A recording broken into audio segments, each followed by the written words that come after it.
That's all right. Um, yeah. I have an app on my phone.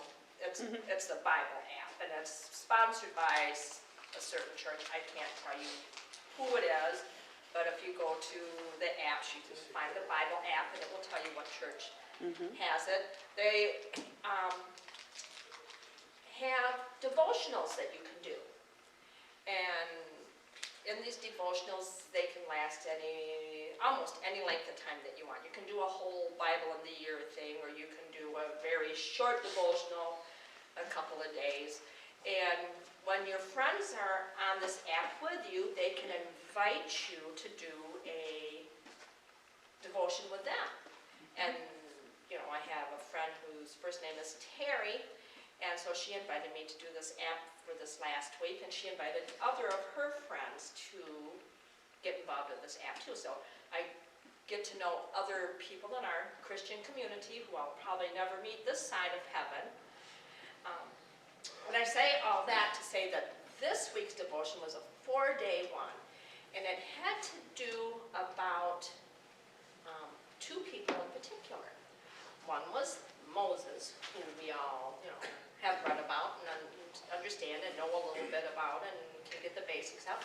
The other one had to do with a former slave who freed people in the South. And her name was Harriet Tubman. And you know what they called Harriet Tubman? They won't teach you this in the history books at school. They called her Moses. Because she brought her people out. She said, there's a movie that's going to come out about her in the near future, so I'm going to keep my eyes open for it. I'd love to see it. But when she was about 17, she started having these visions. She was a Christian. She was having these visions about God telling her to leave the plantation. She was a slave at that point, She had no rights. She was a slave. You run away, you go back to your owner. Kind of like a bad dog. You bring the bad dog home, and you chain him up. Well, she was married, she had children. God says, leave. And she left them all. But then God called her back. And I was going to check this morning to see how many other slaves Harriet Tubman brought out of slavery. And one of the devotionals, it talked about a time when she was stuck between a rock and a hard place. She had several slaves with her. She had the people coming from one direction to take her back. She had people coming from the north to take her back. And they were trapped by a river. And the only way to get across was through the river. So you know what she did? She fell flat on her face and she prayed before God. God, I need to know what I'm supposed to do. How am I supposed to take these people? You told me to do this. And he did. And he told her to cross the river. Now, the slaves couldn't swim. They were fearful. And God didn't part this river like he did for Moses.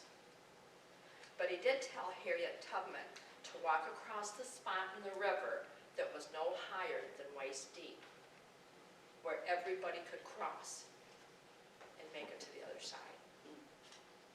He doesn't always do it the same way. He may make us get wet. I'm thinking, ladies, I'm thinking about what she's wearing, all these layers. And I don't remember what time of the year it was, but I'm going to tell you, if it was this time of the year, I bet you the river wasn't very warm. And you're soaking wet. But you're called.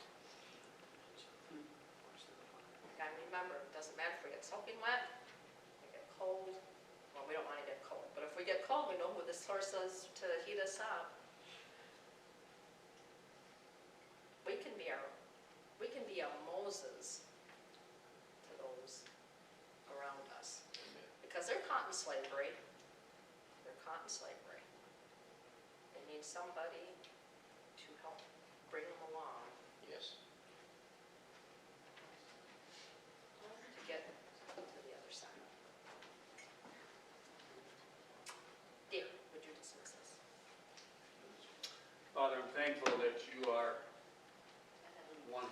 peace the captive, who brings us out of bondage to Satan. We ask that you would help us as we rub shoulders with those around us, that we would share the freedom we have in Jesus Christ with them. We thank you for all that you do, Lord. We give you praise in Jesus' name. And before you leave, most of you are in the room when we was having our board meeting, but I would like you all to be praying. I brought up a concept to the board for Sunday school for kids of trying to do a Sunday school once a month that would be 2 to 3 hours long in the afternoon on a Sunday. I don't know where God's going with that, but if you would please pray that God would direct us and lead us. It might be a way of getting them learning about Jesus when